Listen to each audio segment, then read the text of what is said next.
An old machine and a few pieces of scrap metal can turn into a powerful cutting tool that slices through wood in seconds. Watch till the end because the final result is incredible. First, a thick steel plate is selected. Measurements and markings are carefully made to create the base of the machine.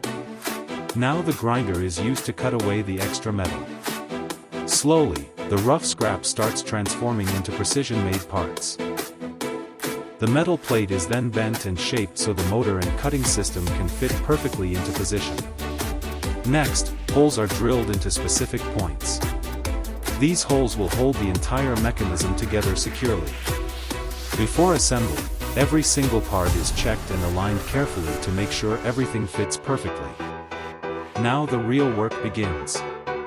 The frame is welded together piece by piece to create a strong and durable structure. The chain and sprocket system is installed, forming the heart of the cutting mechanism.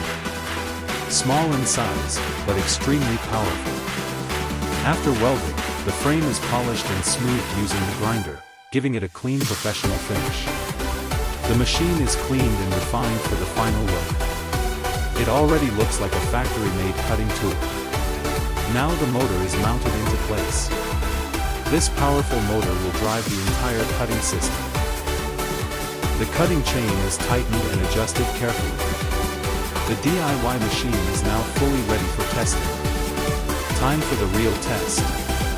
Watch how effortlessly this homemade cutter slices through wood with impressive speed and power.